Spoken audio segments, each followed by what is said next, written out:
Ambassador Puri is a very delightful individual. He's very affable, and he is one who has enjoyed his stay, I think, to date in Utah, and we've certainly enjoyed him and his lovely wife. The ambassador has had 39 years now in the Foreign Service of India, and he has at the ambassador level in London, Brazil, to the United Nations in Geneva, where he was the permanent representative there for India. He has also had assignments in Colombo and Tokyo. Ambassador Puri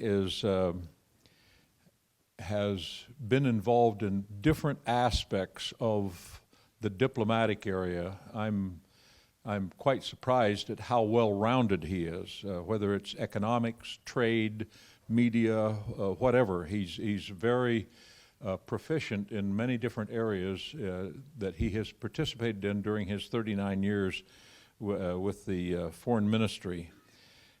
He has twice served as permanent representative in Geneva at the UN there, working with the GATT, the World Trade Organization, and he has also had assignments in New Delhi with the World Trade Organization. While he is getting the mic pinned to him here,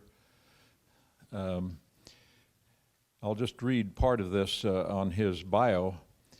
His assignment at headquarters in New Delhi have included personnel and media management for the Ministry of External Affairs in the 80s as Director and Chief of Cabinet of the Foreign Secretary in the early 90s as Joint Secretary of America and Western Europe divisions, in addition to deputation with the Ministry of Defense in the 1990s. So, as I said, he has been heavily involved in the political realm in India, and we are so honored to have him here. Now, not to be outdone, I can tell you that his wife is here with him, Mrs. Puri, and she is the Assistant Secretary General at the United Nations for Women.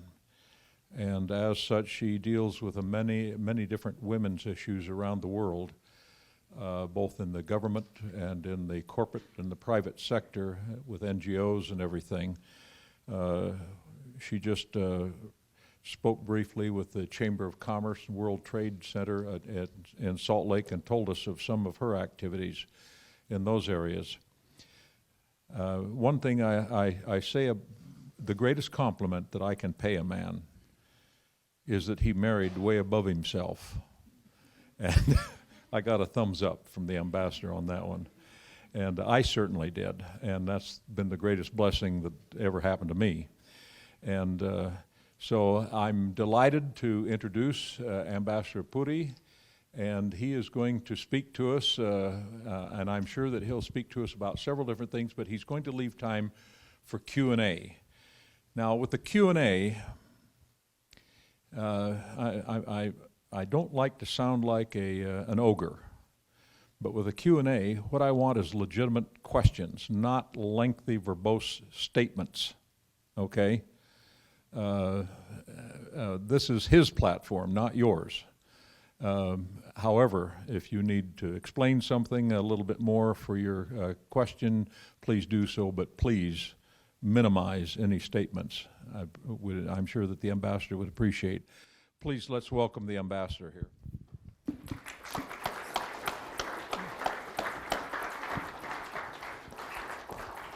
During the Q&A, these microphones will be passed around.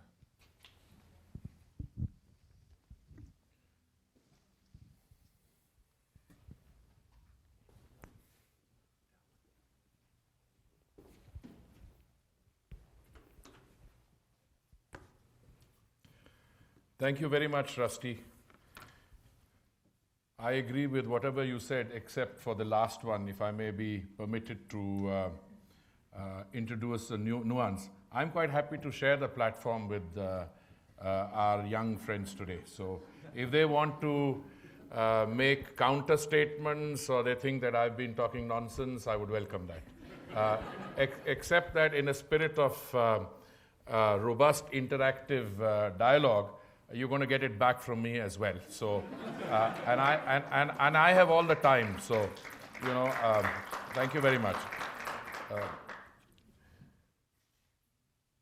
My young friend Prakash Gupta, who is essentially and single-handedly responsible for my outreach, I think reads my mind and he keeps me busy. So I asked him just before I entered, what exactly am I supposed to speak on?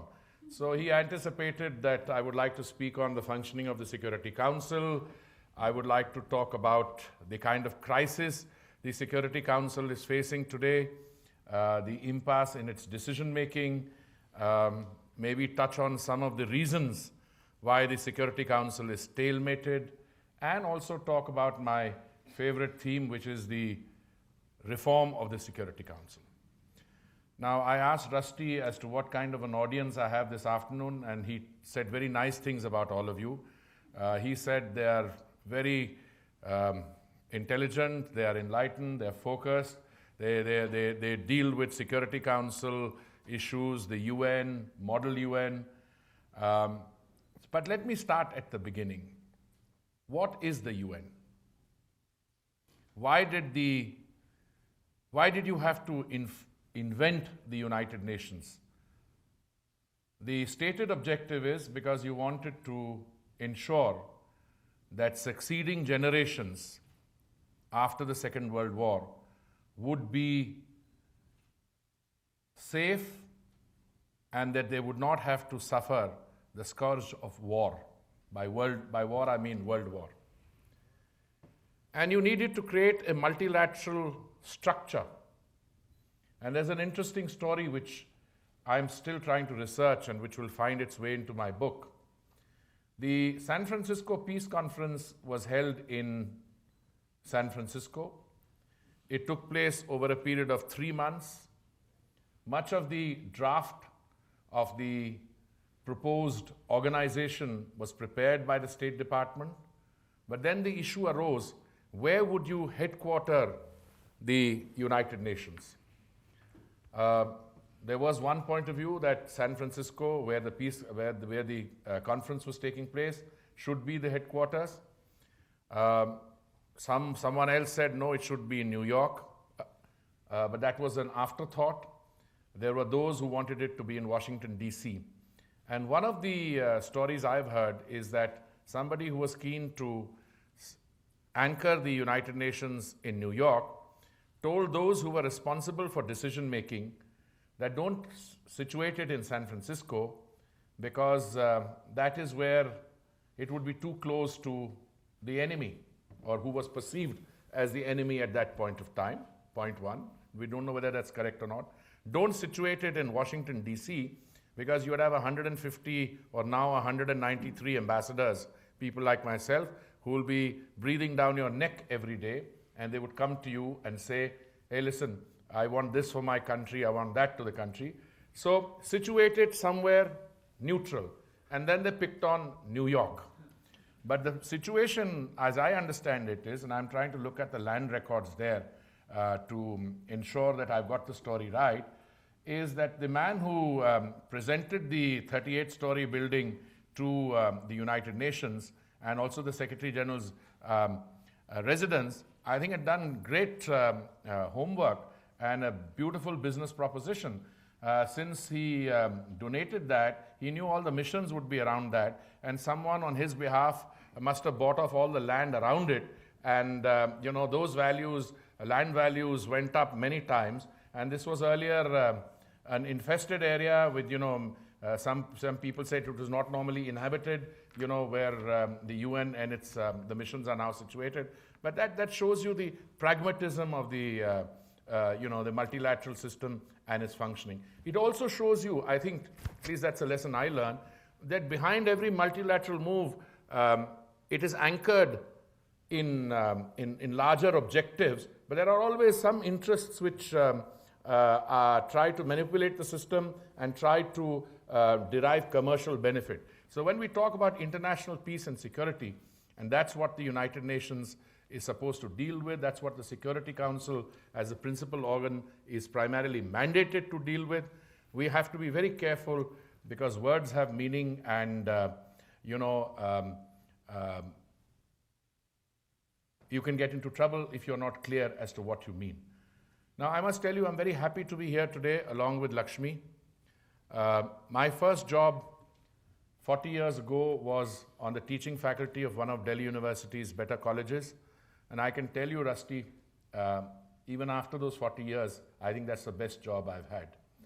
And it's what I enjoy the most, is a good intellectual sparring session.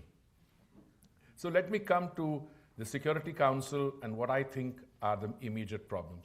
I'm not going to give you the normal hackneyed stuff. The Security Council architecture was designed in 1945. It is out of shape. It is out of tune. It desperately needs reform. I take that as given. But I just want to talk to you about two major issues which the Security Council has had to confront during India's membership of the Security Council in 2011 and 2012, and how I think the Security Council still needs to get its act together. What happened has not always been up to expectation, but most important, in some ways, the Security Council actions were counterproductive.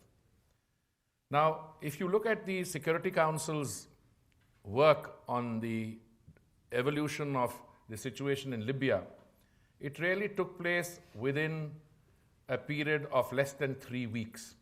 Resolution 1970 was passed by the Security Council in, I think, on 25th February, if memory serves me right, and Resolution 1973 was passed sometime around 18th March. In other words, all in the process of about 3 weeks, you had the Security Council authorization for what happened in Libya subsequently. Now, those of you who have studied Libya and Gaddafi will agree with me that he had no support in the international community at that point of time. I do not recall a single member of the Security Council say or do anything that could be even remotely interpreted as being supportive of Gaddafi per se. A lot of members of the Security Council went outside the council and accused each other and tried to paint some members as black, as being supportive of Gaddafi, but that is very far from the truth. Nothing of the sort happened. On the day that the entire Libyan delegation crossed over from the Gaddafi government to the side of the opposition, there were emotional scenes in the open meeting of the Security Council, meeting in open session. And the then Libyan permanent representative, Shalgam, who was also a former foreign minister of Libya, he invoked in his very emotional and lengthy speech, he invoked the evil madness of Hitler and Pol Pot. Now, I'm writing a book, and therefore I studied exactly what he meant, and I realized you didn't have to look very far, because both in both the cases of Hitler and in the case of Pol Pot, the evil madness was well documented by historians.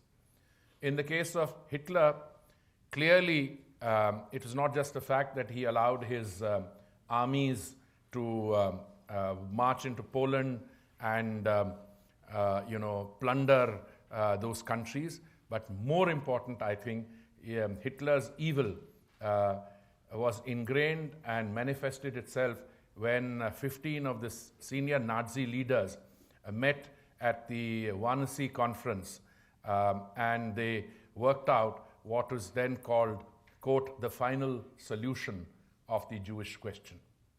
No one who was meeting there on that particular day had to say that the Jews should be exterminated.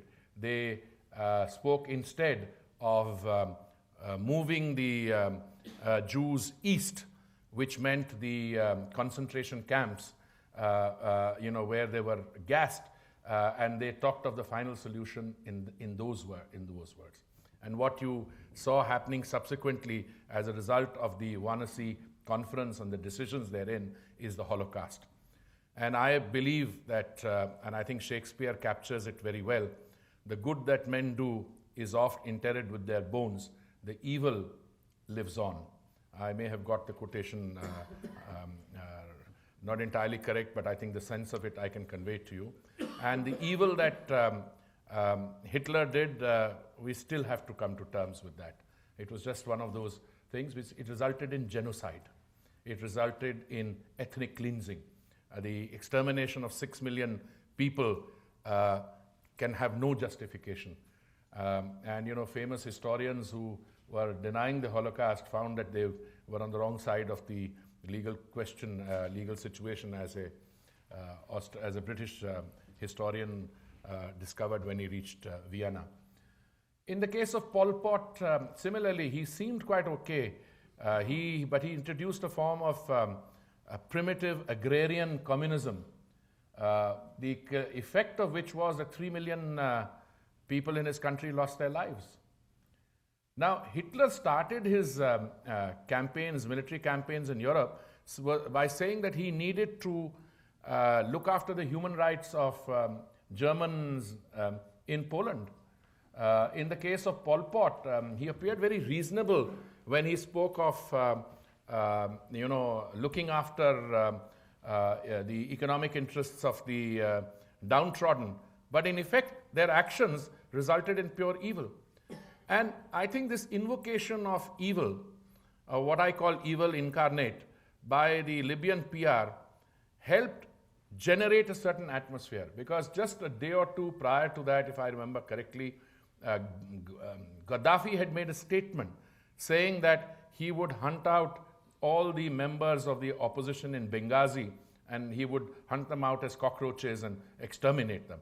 Now, whether he intended to do that or not is not the issue. I think the international community, already taken aback by the violence against civilians in Libya, didn't want to take any chances.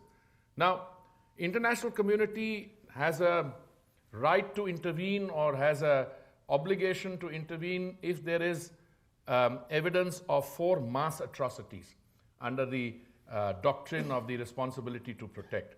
These 4 atrocities are genocide, ethnic cleansing, war against humanity, and humanitarian war crimes, and the 4th one, which is like that, I'll come back to me in a minute. If there are human rights violations in a country, the international community can take that country to the Human Rights Council in Geneva. It can take them to other parts of the UN. And R2P has 3 pillars. One is that every government has an obligation to save its population from these 4 mass atrocities. Number 2, if the government is incapable of doing so, if it does not have the institutions to save the country from these 4 mass atrocities, then the international community has a duty to do capacity building and create that. But if both pillar 1 and 2 are not operational, if that country does not have the capacity, if the international community just is not able to do the capacity building in time, then because of the experience in Rwanda and Srebrenica, in Rwanda, 800,000 people were killed. And the international community had the prior information, it had the ability, if it had acted on time, to prevent it. It chose not to. Some countries, which are powerful countries, decided that they did not want to have anything to do with this. A cynical view is because perhaps Rwanda didn't have oil. Another view is that nobody wants to get involved with any skirmish. But lo and behold, that's how the doctrine developed. It developed from the ashes of the massacres in Rwanda and Srebrenica in 2005. Now, when Gaddafi made these outlandish statements that he would hunt down all those people, he said they were Al-Qaeda. And he was not wrong, some of them were Al-Qaeda. But the Security Council chose to act on an imminent threat. The Security Council decided that this was not a risk worth taking, but the Security Council's decision to act was in itself facilitated by the fact that the Arab League had passed a resolution on March the 12th, which said, please come to the aid of the people who were being killed by Gaddafi, and the Security Council needs to authorize action. And the Security Council proceeded to do that. There was not a single voice in the Security Council which said, no, Gaddafi is a good man, or we should not have military action. In fact, all the subsequent portrayal of who was on the side of Libya, there were some countries which had doubts about how it was going to be done. But let me share with you one or two things what happened inside the Council. Even the United States was a reluctant participant. Their first preference was that you should try other means. Subsequently, they tried to get participation by the countries of the neighborhood, the Gulf Cooperation Council. And they thought finally that the military action there, which was carried out by NATO, would be a collaborative action along with countries which had the military assets in the Gulf Cooperation Council. But that was not the problematic part of it. Another criticism against the Resolution 1973 is that maybe the Security Council didn't know as to what the term all means necessary means. Again, incorrect. We had a long discussion in the Council which said, you have to be extremely careful. This is an authorization for military action, and even if you are to establish a no-fly zone in itself cannot be established till you've carried out aerial action to neutralize the ground radars, etc. So this will involve full-scale military action for the protection of civilians. The real problem with Resolution 1973, coming after Resolution 1970, which was a unanimous, was that some countries continued to have doubts on how it was going to be done. Because the resolution had 4 components. One component is freezing of assets. No problem, everybody was agreed. Number 2, ban on travel. No problem, everybody was agreed. No-fly zone, we agreed. But there was one other component with 2 parts. One is there would have to be a ceasefire after the military action had resulted in destroying the offensive capability of the Gaddafi military machine, which was causing the danger to civilians, and there would be mediation through the African Union. That is where the resolution went wrong. But first of all, the resolution, it barely survived the vote. Russia and China abstained. So did India, Brazil, South Africa, and I think, no, not South Africa, India, Brazil, and Germany. South Africa, for reasons which later became clear, chose to go along because they thought that the provision for African Union mediation was put a constraint on them, that they could not be abstaining on a resolution which asked the AU to mediate. Plus, there were some important telephone calls between Sarkozy and the South African president. Well, this is a call. Germany, which should have gone along with its Western alliance partners, somehow abstained. But it is after that that things start going wrong. Resolution 1973 was barely a few days old, that in April, and there was an arms embargo, I must add. The most important part of that is the arms embargo. I take that for granted. So there were 6 components. Within a few days, when the military operations are going on against the Gaddafi regime, the opposition, which even then was not a harmless, agitating group of protesters, but they were armed, suddenly receives 20,000 tons of ammunition from Qatar. And after that, it became a full civil war, where you could argue that there was no choice because Gaddafi's machine was completely ruthless and brutal, and the only way you could save the civilian population was to arm those civilians. But those 20,000 tons of arms plus what was looted from Gaddafi's armory, then found their way into Syria, then they found their way into Mali, and I'll come to that in a minute. Whereas, at the end of the day, the Gaddafi regime fell, Gaddafi himself was found, and those who killed him wanted to see him killed exactly the way he treated people. It was an extrajudicial killing, for whatever it's worth. I don't want to go into the ethics of whether that was right or wrong, but that was the mood then, and that is how it turned out. But Libya's problems are not over. We had said all along, please be careful.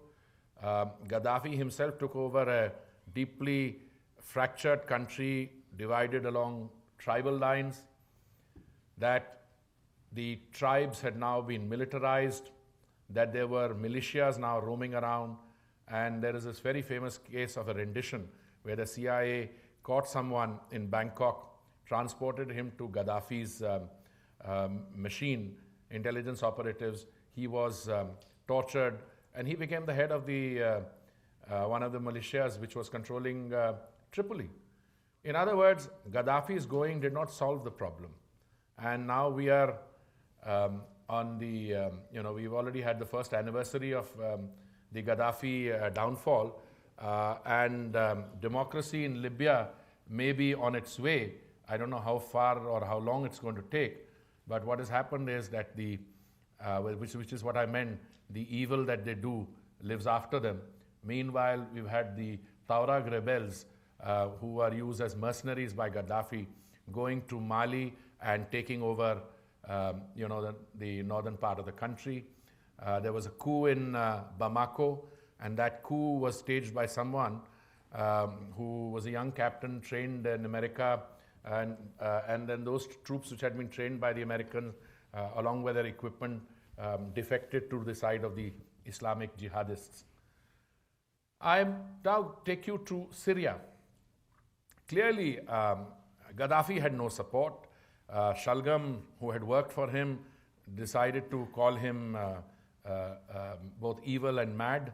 And that was the impression there, because the last any of us had seen Gaddafi was when he stood and gave us a 2-hour rambling speech in the General Assembly in September 2009.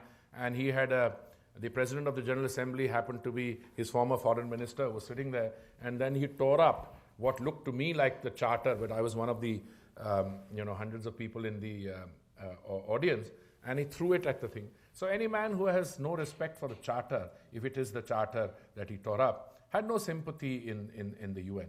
But look at the devastation which has been caused. So I think the first question we should ask ourselves, could it have been done differently? I probably will come to the conclusion, no. But that does not take away the fact that the havoc which has been caused after that is something which we haven't fully come to terms with. Syria, now those 20,000 tons of arms which came from Qatar into Libya, very clearly, along with the jihadists who were fighting Gaddafi, also went along with those ammunition to Syria.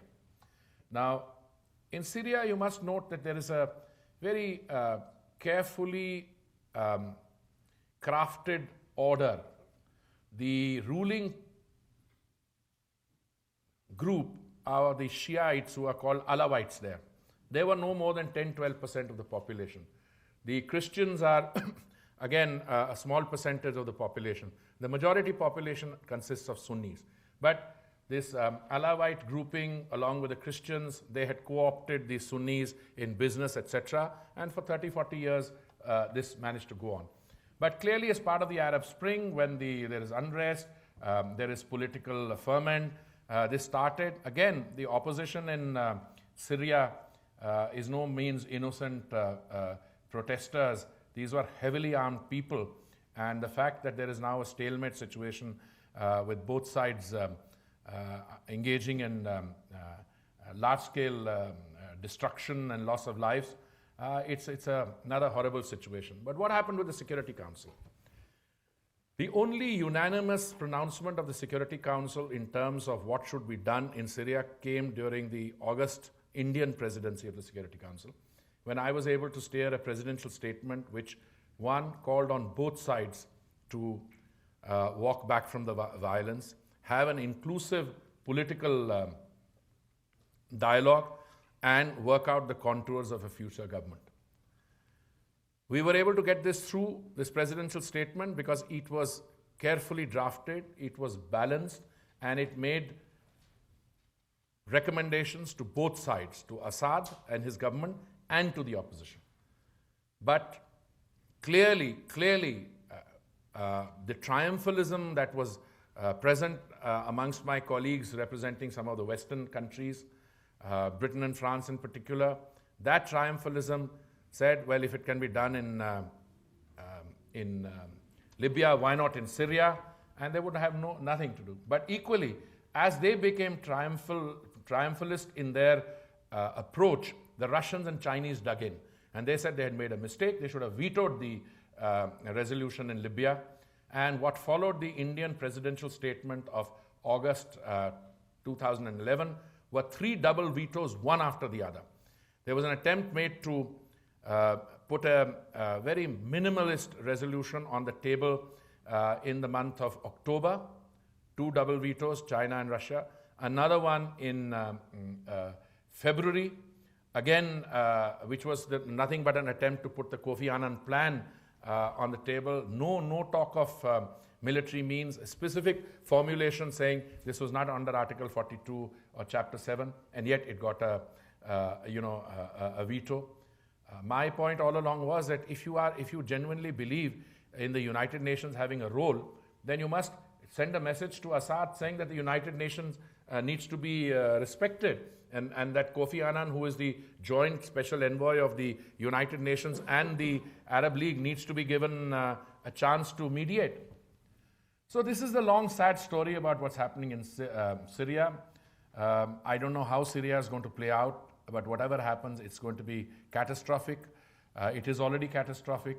The prevailing sentiment in Syria today is send the Christians to Lebanon and the Alawites to their grave. That is the kind of talk. Security Council has been helpless, and that's what I mean by the impasse. I also mean that in Mali, the French suddenly decided that enough was enough. The jihadists were marching on Bamako, but the honest God's truth is they didn't come to the Security Council. They decided to go and carry out the military action themselves. So where does that lead the Security Council? Well, the Security Council probably thinks it's the right thing to do to try and stop the Islamic jihadist advance. But and the Security Council then goes and endorses what the French are doing. But that's not what the Charter wanted the Security Council to do. It is the Security Council which has to make a determination of what constitutes a threat to international peace and security, and whether other measures should be taken. So my submission to all of you is that the Security Council, which has been an outdated organ, which is desperately in need for reform, through the experience of Libya and Syria, Libya as I have catalogued, and Syria as it is unfolding, and the concomitant actions which are taking place in Mali, and then you had the jihadists attacking the gas facility in Algeria, that we've got problems on our hands. And that is why I think both the permanent members of the Security Council should seriously introspect, and they should ask themselves some basic questions. What are the conditions in which a veto should be exercised? And I think the only conclusion we would come to is that there ought to be a veto use restraint agreement, and that if the exercise of a veto means that there will be large-scale killings like genocide, ethnic cleansing, crimes against humanity, or war crimes, that's the fourth, then you should not exercise the veto. In the past, the veto was an expression and articulation of power play. When Bangladesh was sought to be admitted in the, as a member of the General Assembly, as a member of the UN, well, China exercised the veto. If you look at how the vetoes have been exercised over the last 20 years, you find vetoes used for those things. Those were bad enough. But if you're going to utilize exercise a veto, and the result of it is going to be large-scale bloodshed, then there is another problem. So I would say that the time has come for serious introspection. The one issue which divided the UN membership on Security Council reform was whether new members should have a veto. I don't think you can have an expansion and tell the new members, hey, you guys are second-class citizen. You're part of a new system of discrimination or apartheid. You won't have it. Clearly, it's not going to wash. And if it might wash if you instead turned around and said, all right, all new members will have the same obligations, the same responsibilities, but you will keep yours, new rights, newly acquired rights in abeyance, and those who have the veto right will not use it if it involves, the mass atrocity. I think you could get an agreement. But as it is, those who sit on the Security Council like to think that they're doing something very important. I think they are. It's a great, you get a personal high when you're sitting there. You work 18 hours a day, including over the weekend. But I think as the world outside looks at the facts, the issue is not whether this is Arab Spring or not. A lot of people criticize others without knowing the facts. Oh, you have to be on the right side of intervention. Oh, I'm always on the right side of intervention, provided I know that the intervention is going to be carried out in a responsible manner, and that you are responsible while protecting, which is my friends, the Brazilians' contribution. But if the intervention is going to cause more chaos than what was already prevailing, then you have to ask yourself whether you're producing a world which is safer before the problem arose, or whether you're going to make it worse. I mean, these are the questions you have to address. My own sense is that this triumphalism is all contextual, and it is going to give way to sober reflection and to the need for comprehensive analysis.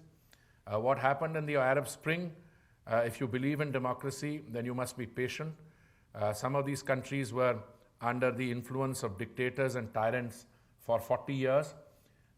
And when you threw these countries open for elections, what you got was very extreme Islamic parties like the Islamic Brotherhood, but even more, the Salafists. Well, if you believe in democracy, then you'll have to give it time. You'll have to allow them to play the full course. But support for Arab Spring cannot be made contingent on the outcome resonating with a Western liberal democratic template. I like the Western liberal democratic template because that's what the Indian view is. But on the other hand, you have to be very careful. If intervention means the right to reorder societies from the outside using military means, then it's going to be very difficult. Because you may get it right once or twice, but you're going to get it wrong most other time. And I had a bet with one of my colleagues on the Security Council. When the military action started, I said, how long is it going to be before the population of Libya, which you are trying to help, turns against you? He said, no, Libya is a special case. They will welcome us with garlands. I said, let me remind you that I was permanent representative in Geneva when the Iraq action took place.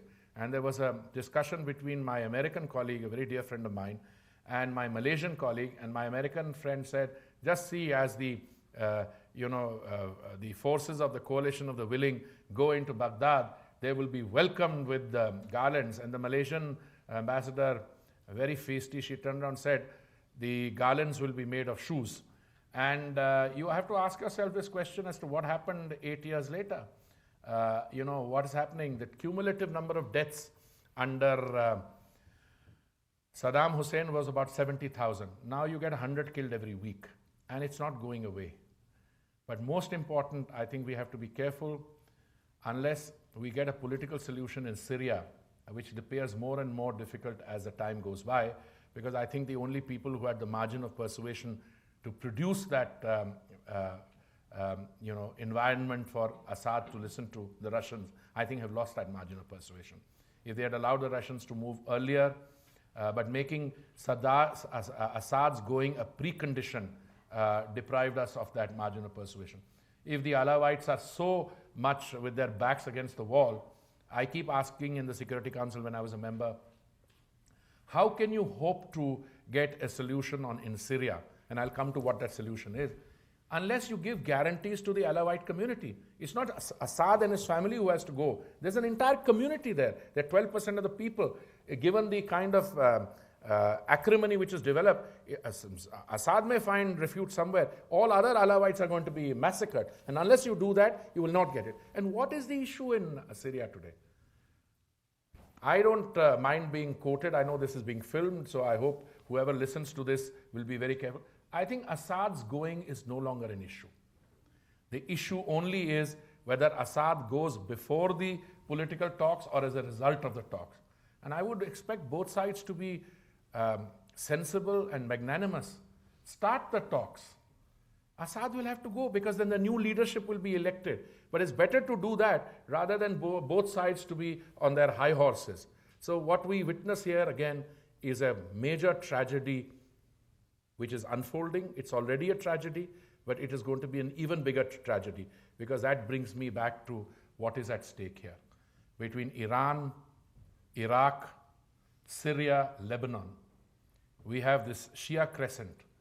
And if anyone thinks that just because Saudi Arabia and Qatar and there is a Sunni, upper hand just now, I'm a student of history. What seemed to be the facts 20 years ago can appear completely different. What I'm more worried about is that the Security Council's inability to deal with the situation in a manner to solve the problem, it's becoming irrelevant, frankly. If decisions are going to be taken in the major capital, why do you need a Security Council? Security Council then will deal with the inconsequential things. But I want to stop there. Thank you very much. I hope I have not overburdened you. And if anyone wants to tell me that I've either got my facts wrong or my conclusions wrong, I'd happily spar with you. Thank you very much.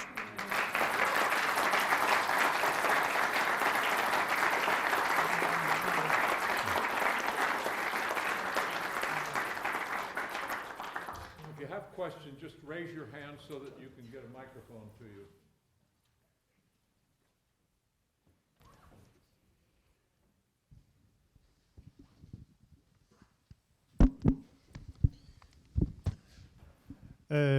Excellency, thank you for your wonderful speech. My name is Jesla Molina. I'm the president of the Model United Nations Club at UVU. And I've been in the Security Council before in Model UN sessions. And my question goes more, what do you think will be a perfect reform related to membership? Which countries do you believe, or India believe, should be a member right now of the Security Council? And how we can proceed it, because it's something really difficult, especially even when you are in a Model UN, try to target that issue and sit down and come with a common agreement about it. Thanks. What country are you from? Venezuela. Venezuela. Yeah. Well, thank you very much. I deliberately didn't spend time on Security Council reform and model because I was 100% sure it's going to come from the floor. So let me respond. First of all, you can only build a model. You cannot put the names of the countries there. The countries will have to get elected. So I think the model is already on the table, that the Security Council, when it was originally created in 1945, had 11 members, 5 permanent members and 6 non-permanent members. In 1945, the strength of the UN overall membership was only less than 50. Today, the strength of the UN membership is 193. I'm not saying that this Security Council should be enlarged 4 times. I'm not saying that. It will not be acceptable. It will be too unwieldy. The only reform which has taken place for the Security Council was in 1963. The charter says that there has to be reform after 15 years, and that discussion took place, but it was a minimal reform. They added 4 non-permanent members. In 2013, if you go back to 1963 and then to 1945, I think the agreement is there. The Security Council enlargement would have to be in both permanent and non-permanent categories, and the size would be in the mid-20s. The only disagreement on that is that the Americans want low 20s, and I think somebody wants high 20s. I think you'll get agreement around 24, 25.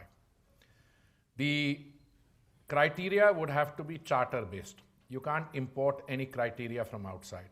So if anybody is looking for a separate seat for the Islamic jihadists or a separate seat for any other denomination, it's not going to happen. What you will get is practical arrangements. You have to give one seat on a rotational basis to what are called the SIDS, Small Island Developing States. You see, otherwise these chaps cannot hope to be their representatives to be in the council for 100 years at this rate. It's so, in short, a 25-member council, enlargement in both permanent and non-permanent categories. Africa, which is 53 countries, and 80% of the Security Council's work is done on Africa. We need representation, enhancement, both in the permanent category and in the non-permanent. The one issue is the veto. As I said, you've already got 5 permanent members, some of them using the veto in less than happy situation. You don't want new members to come in and also start using the veto like that. So you have to come to an agreement on A, those who have the veto committing themselves to a veto restraint use agreement, as a French permanent representative said when we were looking at the annual report of the Security Council. And I've been saying it for years. And the new members would have to go down the road of what the G4 had said in 2005, that we will subject this to a 15-year moratorium till a review takes place. Now, that was said in 2005. 8 of those 15 years have already passed. We're in 2013. So it's nobody's, no great concession if they don't do that for. In other words, let's get on with the job. Whether it's country X or Y, I think is very difficult to say. Because if I say my country, I think I have acceptance that India should be there. But India has to get 128 votes to demonstrate it. If some other country wants it, so there will be an additional 2 seats for Asia. But whether those seats are occupied by India and Japan or by Indonesia and Pakistan needs to be demonstrated on the floor of the House. That is how it's done. There is no other way. Okay, thank you so much for coming, Excellency. My name is Luis. I am from the United States, but I'm a pro-reformist. So I really like a lot of your practical ideas. It sounds really good. However, let me just mention this, because I think that although it seems like good practical solutions, we're missing the point. And I'm mentioning this because after Westphalia, right, we start recognizing states and we start understanding the unit as a state as a means, and now we're doing a lot of international relations, right? We move on, and now we create the United Nations, and the United Nations has a lot of states in it, right? That's how we generally, do a lot of the votes in the General Assembly, and especially in the Security Council. Now, generally conflicts would happen also between states. You would have Germany and France would be, conflicting, and they would be symmetric states for the most part. Now, if you look at contemporary 21st century context, most of the issues that are happening, especially lately, are not necessarily interstate conflicts, but are conflicts that are happening between states and non-state actors, right? So, so what I'm hearing here, the solutions that you're proposing, has to do with trying to bring asymmetric solutions to asymmetric conditions still through Westphalian ideals, instead of involving more IGOs like the European Union or the new relevance of the AU and its ECOWAS and what's been doing regionally. It seems like we still want to say, well, no, we need to give more legitimacy by bringing more states in, as opposed to thinking more, well, the United Nations, its notions are just kind of outdated, and we need to start involving more non-state actors as well into the solutions in order to solve those intractable conflicts. Well, I like the spirit with which you made that statement. Of course, I disagree completely with your facts. Let's separate the 2 or 3 components. Point 1, Westphalia. Yeah, Westphalia means nation states which are sovereign in their own thing. How are you going to stop a country from applying to become a country? I mean, after colonialism. After the European colonialists went away from Africa, all the countries which were liberated wanted to join the UN. How are you going to stop that? That has nothing to do with Security Council reform. When South Sudan secedes from North Sudan, from Khartoum in a referendum, they apply for UN membership. You can't say, no, no, we don't want you in. We now have regional organization. They had a problem with their northern neighbor, that's why they seceded. So that part of your question, your statement, I put on the side. Insofar as intrastate and interstate issue is not that. The issue is much more simple. There has to be global responsibility sharing. That the fact is that people who became permanent members of the Security Council, the justification even at the end of the Second World War was very tenuous. How can Britain and France be regarded as countries which have the capacity to do heavy lifting? I mean, you look at the size of look where it is going. I mean, when it comes to climate change negotiations, you had to deal with a group called the Basics, Brazil, South Africa, India, and China, because those are the ones who can, by virtue of the contribution that they make, do some heavy lifting. In the case of the Security Council, what is it that you're looking at? You're looking at countries which can make a difference. Are you seriously trying to tell me that 80% of the problems of the Security Council are in Africa, but you don't want South Africa and Nigeria to be permanent members of the Security Council? Who's going to come and do the lifting there? I mean, you mentioned two, AU and ECOWAS. AU is South Africa and ECOWAS is Nigeria. So you are contradicting yourself. If you want African problems to be resolved, my friend, you need the Africans to be sitting on the high table so that they will assume responsibility. Otherwise, they're not part of the solution, they will be part of the problem. Because they can why will they be part of the problem? I'm not suggesting they'll generate difficulty there. But they will turn around and say, well, right, the problem is going to be resolved by France, so let France worry about it. I'm going to be busy with something else. So we could have a longer discussion later, but that's what I have in mind. Your Excellency, my name is Shane Syersdahl, and I live here in Utah. Knowing the U.S. and its bravado that it portrays in the international community, what are your thoughts, and I'm kind of straying off from the Security Council, what are your thoughts on the, I don't want to say rumors, but the ideas that the United States is putting arms through Turkey and moving them into the rebels' hands? Per se. Did that make... I'm sorry, I didn't get the last. The United States is doing what with Turkey? With the United States, is you putting arms through Turkey, and then they in Turkey... I have no evidence of the United States supplying any arms. I have only read some information in the public domain, including in the New York Times, which said that there was an internal discussion within the Obama administration where some two members, I think they quoted Petraeus, the former CIA director, and the former Secretary of State, wanting a change in the American policy, but President Obama didn't approve it.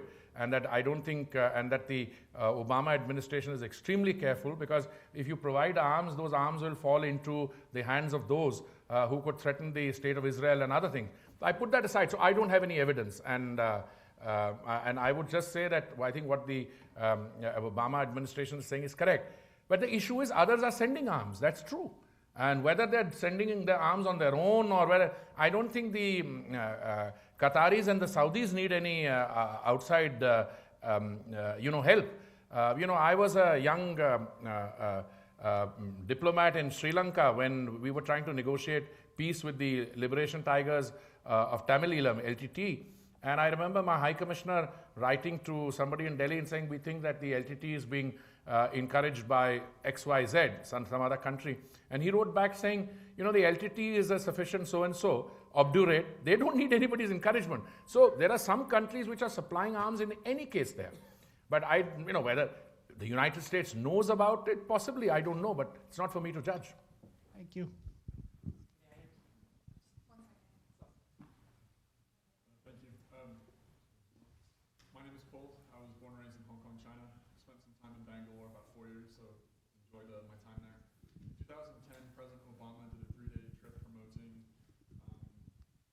India for a permanent seat on the Security Council.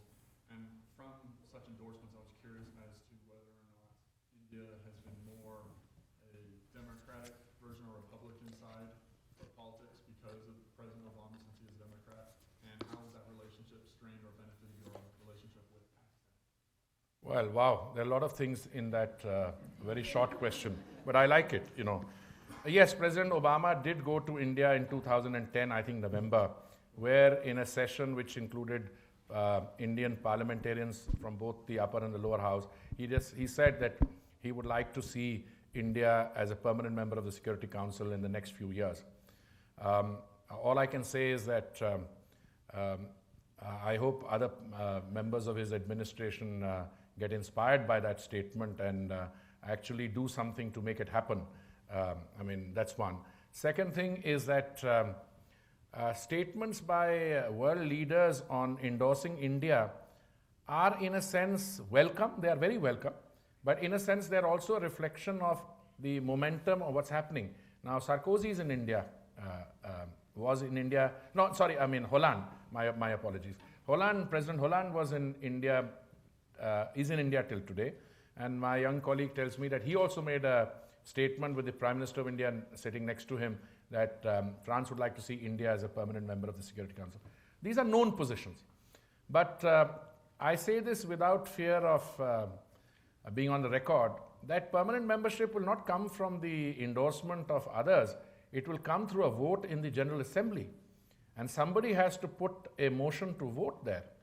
You can have all the support in the world, but if it's not tested through a resolution in the General Assembly, it's not going to happen. Even in 1963, you had to have a vote. Now, what some of you are suggesting, or at least the gentleman who left, seem to be suggesting is that somehow we can sit back in a drawing room and all get together and say, all right, we have India there, we have Brazil there, we can have Germany there. And that can't happen like that. You can work towards a model, and then countries have to come back and get themselves elected. There are enough people who are telling the Indians, you can get in, but some of the partners you're with will not be allowed because there are too many European seats, for instance. Or that, Japan has a problem, or somebody will say India has a problem, somebody will say Brazil has a problem. You work out a framework, a blueprint, and then subject it, let any country which has an aspiration to bring it to a vote.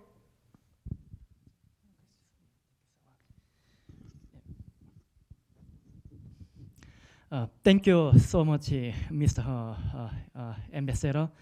My name is Sung Jae Lee. I came from South Korea. I'm studying political science and international relations.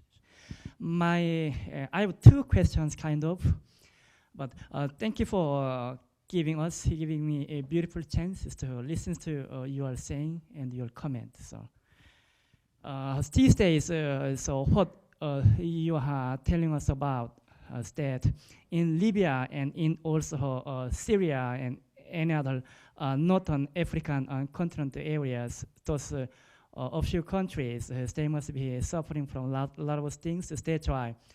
So those UN and members and countries, leaders, they wants to help them. But their solution was not perfect.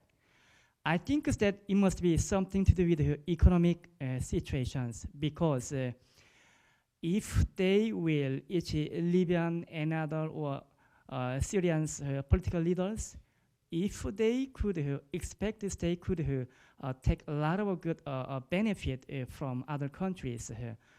They could open their minds to the another country's political leaders. That is my mind. It's because those British and French, I'm not sure about those European countries with Germany, also they could interested in kind of business or any other to occupy the hegemonic. That's why they could compete with the American government, or they could compete with the Indian government. That is my kind of guessing. I think that these days China, they put lots of money and energies to the African continent to occupy the business marketing place. That is these days situations. That's why many African countries leaders, they started to open their minds to the China. That's why they could easily make business. How about practically, economically, if we're gonna change our mind, because UN, it could be very good, but UN's kind of solution, sometimes it could not be perfect. Because those 5 or 6 major countries, they could control it. But how about G20 or any other? If they will use economic concept, if they giving them good things, money or financial aid or food or any other good things, then I think is that they could open their mind, and then we could easily find a solution. And then how about India's situations? Are they also interested in giving them a lot of good things to the Libya or Syria or any other countries? Like China or like America or anyway, because even though Japan, they started to put money to the African continent area. That is my mind. Thank you so much. Well, thank you very much. I'll just take 2 or 3 strands which I could get from your statement. One is you said that you have 5 or 6 countries dominating the Security Council. That's true. That's the 5 permanent members who are in a dominant position. But my submission, my friend, all along has been that that compact has broken down. The fact is that you had 3 double vetoes in Syria, which means that the cohesiveness and unity of the P5 has collapsed. And my reading of the Russian situation always, when I talk to them about Syria, is that, well, you know, the British and the French and the Americans wanted them, let them deal with it. The Russians have just pulled back from it, partly out of anger and partly out of frustration, and that's the same thing, which they say, all right, you started it, now you go ahead and solve it. That is one. Secondly, about putting money in Africa, both, let me tell you, Libya is not a case where people made too much of investment in the sense that you are talking about. Libya was a rich country, oil, etc. There were some lucrative commercial contracts, but those were not in the hands of some of the countries you think they might have been. The contracts were all in the hands of Western companies. Countries like India only had workers there who were working for those Western economic entities. And our grouse was that they pulled their people out and then declared war, and the Chinese were left with 33,000 there, and Indians were left with 18,000. We had to deal with the problem. That's one. So I think, you know, this development cooperation, and I don't know whether that's what you meant, in Africa, development cooperation takes very different models. South-South cooperation. India, for instance, is interested in capacity building. We are interested in training programs, whereas the Chinese have different kinds of investment. They are more targeted at extractive industries, etc. But I'll just stop with on that. Thank you. Yes, the gentleman here, please. Oh, sorry, here. Yeah. Hello, I'm really impressed with what you had to say about the UN and how it needs to be changed and reformed. My name is Britton Jensen. I'm a United States citizen. I was originally born in California, and then moved here. And then, so I had 2 questions, but I was going to focus on just one. So my question, with Obama, just related to this man's question about India wanting to be part of the UN Security Council as a permanent member. I noticed that there's also something else to it, where Pakistan is a rival to India, and they want some things as well, which if, for example, Brazil is also another candidate to be part of the Permanent Security Council.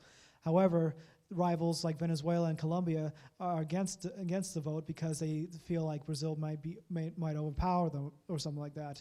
And there's other examples of other countries like Saudi Arabia, but the rivalry with Iran, and trying to stop them from getting the permanent security vote. So with focusing on Pakistan and India, what recommendations would you think would satisfy them to allow India to become part of the United States Security Council? Well, first of all, I avoided responding to the very tempting invitation on Democrats and Republicans and what view India takes. India, the government of India deals with whoever is elected in the United States. I mean, individuals may have preferences, like people in the United States may have a preference on whether they want a particular leader in India, but the country deals with the elected representatives. So there is no issue there. If President Bush was the president here, the Indian Prime Minister dealt with him, we dealt with the State Department professionally, etc. So I'm not going to go down that road at all. The second thing is that, let's be serious in a discussion like this. Is Venezuela a competitor to Brazil, or is Pakistan a competitor to India? I see my Venezuelan friend saying definitively no. I mean, Brazil is one of the largest economies in the world. They are going to be the 5th largest producer of oil. They are the world's largest, one of the largest agricultural producers. They have 3 times India's land area with 1/6 the population. So, I mean, what are we comparing Brazil to? I mean, Brazil is the country with the future, with an enormous future. And I don't know whether there is any other country there which would like to be competing. As far as India and Pakistan is concerned, I'm always very careful with my words. My view is, let's have Security Council reform, and whoever has the capacity to get 128 seats, votes in the General Assembly vote, should get it. If Pakistan has the confidence that it can be a permanent member. Have you seen that movie, Zero Dark 30? Go and see it. Then ask yourself whether Pakistan is ready for the Security Council membership, permanent membership. So I would just say that we are dealing here with objective reality, not in a make-believe world. Thank you. Thank you. One last question.